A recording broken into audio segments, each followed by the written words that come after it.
What's up, guys? Welcome to another video, another Hungry Talks, if you will. This one's kind of a fun one. I recently put out a tweet saying this, and I'm sure my editor will show you my lovely tweet right here.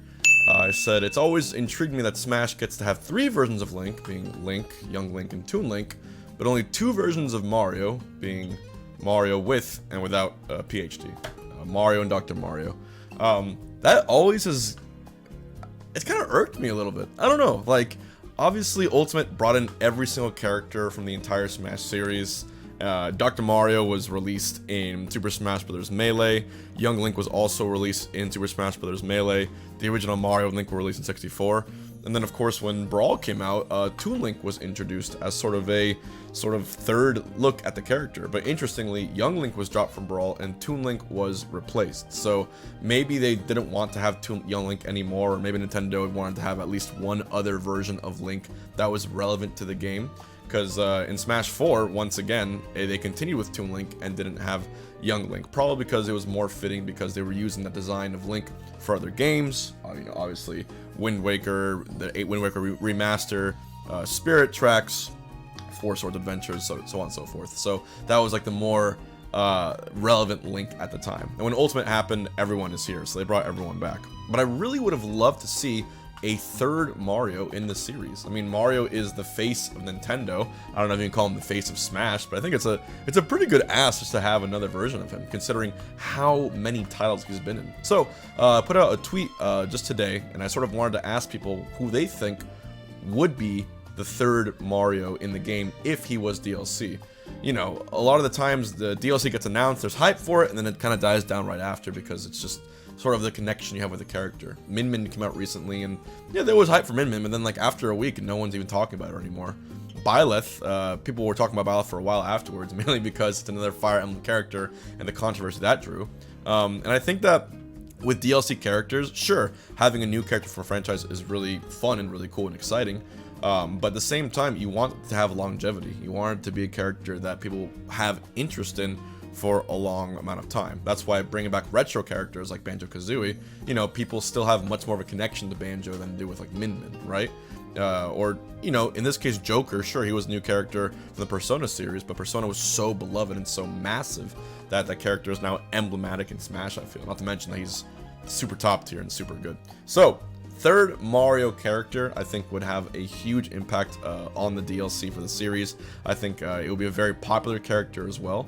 The choices that I put were Baby Mario, Paper Mario, and 8-Bit Mario / Jumpman from the original DK. Each character would have really cool, unique designs to it. In this case, if I had to choose one, I really would want Paper Mario. I think his moveset would already be more than predefined, and in the current Twitter poll, 81.5% of people, as of 4 p.m. on July 30th, want Paper Mario to be the next DLC, should it be a third Mario character.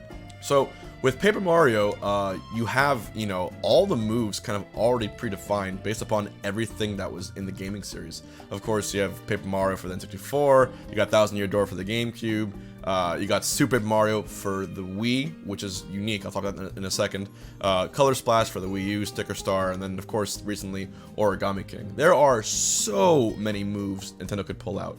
He would probably handle sort of like a 2D Game & Watch in terms of his design, but then in the things that he did and how he would move, obviously he has the mallet, which neither Mario or Dr. Mario has. He has maybe roll calling his other partners like Goombario, or, you know, the many, you know, friends and allies that he had in this series to do team combos. For recovery, he could turn into a paper airplane and sort of float back to the stage.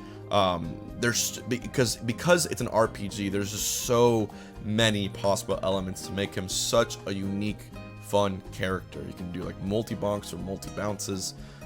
Even in obviously Super Paper Mario from the Wii, where they sort of introduced the idea of turning the world 2D or 3D, that could be like a final smash, that could be something that he does maybe as a recovery tool, maybe when he spot dodges he sort of goes into one dimension or into the other. You know, there's no shortage of things they could do to make him a super interesting character, and I think that's the reason he won the majority, like by far, of this poll, because like people would just want to see that, you know. a lot of the times when Nintendo brought in old IPs or characters, or even a character that wasn't in a video game, like they brought in Rob, right? Rob, which was a toy from the 80s for the NES, and they gave him personality. They gave him a moveset, a pretty busted one and consider his down tilt, but that's a different story. But they sort of breathed life into this character that would have otherwise just been a object, a toy. So even if the character didn't have movesets that were defined, Nintendo and the team at Smash, they are creative enough to give them a balanced, for the most part, moveset that people could, you know, fall in love with. But in this case, for Paper Mario, no creativity is needed. They've already been creative enough for the past it's been 20 years. Paper Mario was released in the year 2000, so they have 20 years of Paper Mario nuances to sort of bring into the game. So I would love to see that character, and I'm actually shocked that he wasn't a character when the Origami King was released. I think that would have been like a perfect match for it. But you know, with COVID and everything, it probably wasn't the right time. So anyways, moving on in the poll, you have second place, 9.6% was Baby Mario. Now, Baby Mario, you know, I think the character's cool. Like, they gave him a lot more life in the sports games, mainly like Mario Tennis and, you know, Mario Kart. Especially in Mario Kart Double Dash, you had him and Baby Luigi, you know, sort of riding together in the little baby cart as a car and in Baby Park. And they sort of gave him that sort of special move where he had the chain chomp that would pull them around. I really think that would be either a cool Final Smash or a cool move in general for the game. And at the same time, Baby Mario was the, you know, not the main character, but he was like the main ally in Yoshi's Island. And I think the recovery where he turns into the bubble and sort of goes back, rises off to the top, would be another unique thing they could do. And also, in Yoshi's Island, there was parts where you would control Baby Mario. He would give this sort of superstar power, and he would get this little cape on. He would run really fast everywhere. Again, another idea for recovery for Final Smash, maybe a side B like Banjo's side B. These are all little nuances, and I think that Nintendo should really take more advantage of the fact that they have so much.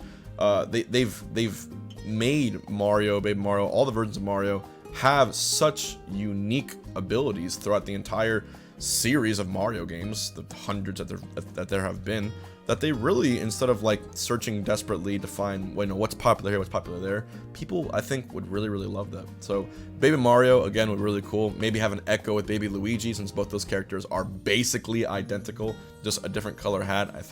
I also think that in the sports games, you know, you were able to play Baby Mario in a ton of other games. I think it was Mario Kart, Mario Tennis, I think in the Mario Party, I think he was playable. I have to double check there too. But it's just weird to see him being a playable character in a lot of other party games or multiplayer games, but not in Smash of all things.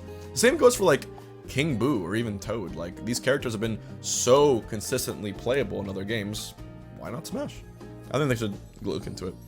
And of course, in third place or last place was 8-bit Mario Jumpman. This one will be a little more different, you know, maybe you have this like 8-bit version of Mario where he can like do moves, you know, he looks 2D, jumps around as well, has Fire Mario. Maybe in this case, he can take the form of other powers that he has, like he turns into Frog Mario for a little bit, or Tanuki, or he has the cape. It would basically be pulling from all the old games to make this sort of retro do-it-all character, which I don't think would be too consistent with what Smash wants to do. That I don't think they want to have like a multi-character in one. That's sort of reserved for like Pokemon Trainer, where the shtick is, oh, it is a Pokemon Trainer controlling multiple characters, and that's why he's a unique thing there. But it would be kind of cool, you know, maybe Jumpman, he turns into Final Smash, he has the hammer, where he does this the same way he would kill DK in the original Donkey Kong. But yeah, Paper Mario definitely. If I had to pick one of these three, it would be the easiest thing there. But in the comments below, people had other ideas. I told, like, you know, what replies you want to do. And Browntown671, he had a good idea. Shadow Mario from Sunshine. You know, I think, well, it's a pretty niche character. Like, he was only in one title, really. But when you think about it, why the hell is Dr. Mario a playable character in Smash? Honestly, the game wasn't even about the Dr. Mario. It was about the pills. It was about him destroying the viruses. He was warning us about COVID 20 years ago, 30 years ago. More than 30 years ago. So, I don't think the idea of a character only being in one game would be cool. And Shadow Mario in the Sunshine series, he had some cool stuff as well. He used that paintbrush all the time to sort of let himself teleport and transport and attack people. And you're telling me with like 20,000 cajillion swordsmen in Ultimate, they can't sort of apply a sword moveset to Shadow Mario. The only thing is, if they made him too busted, all of a sudden Shadow Mario will become the face of Ultimate, which would be kind of hilarious if you ask me. The other replies, of course, had you know, requests for Frog Suit Mario. You had people thinking that sort of having Baby Mario and Baby Luigi be a duo character with kind of like a Partners in Time sort of moveset where they sort of tag team. That would be kind of cool, sort of Ice Climbers, but with a Mario, Baby Luigi skin. And I think the one other thing to note would be Metal Mario, because Metal Mario is actually like a playable character in a lot of the games. He was a ridiculously good character in Mario Golf. I think he was in one of the tennis games too. And Metal Mario has been seen like this like edgy, cool, like rival to Mario. But the issue with Metal Mario is you couldn't have that be a character in Smash ever, because there's already a metal item in the game that gives you Metal Mario or Metal Pikachu or Metal Ice Climbers or Metal Yoshi, for God's sakes. Like, that's already a thing, so I don't think they would want to, you know, wash their hands and re-rinse that again. And Gold Metal Mario was another one too. I know in the, I think, later Mario Kart series, like, there was these sort of gold characters that you could use. Mario Paint was really, really creative. It had Mario also with like a backwards cap like this. See, now it's all coming full circle. And it was kind of like in Duck Hunt, where, you know how they gave Duck Hunt, you know, the classic moveset of like, you know, it's a dog and a bird, and so let's breathe life into this character and have the up B sort of resemble the birds flying away. But when you do Duck Hunt's down B, you get the Hogan's Alley sort of cameo, where the 8-bit, you know, criminal appears to do a gunshot. So Nintendo likes to borrow little quirks from other games to fit the timeline of the character, like Duck Hunt. And a Mario Paint character could actually work, like with a fly swatter, with a musical thing. They can take all the aspects which made Mario Paint so unique, but make it into a fighting game character. And I would love to see that. I mean, if you ever played Mario Paint, you know how different that game was, sort of how offbeat it was. You actually would have to use even like an NES mouse peripheral. So, I don't know, maybe it'd be kind of cool where a Final Smash or one of the movesets is you have to like move your cursor around and click people as well, or swat them with the fly swatter. You know, it would kind of be like that. Then I consider Mario Paint kind of like a precursor to WarioWare, so they could do a lot with that as well. But yeah. Let me know what you think. Let me know if you think having a third Mario character in the series would actually be preferable to having another new DLC pulled out of the air from a new title, or if in general you'd want to see more retro characters in the remaining slots that we have for DLC, because as Sakurai stated, there is a finite character of DLC characters planned for Ultimate before they pack up shop and finalize the game. So let me know who you want to see, and let me know what moves, if Paper Mario was in the game, you'd want to see. Alright. Thanks, guys. I'll see you around.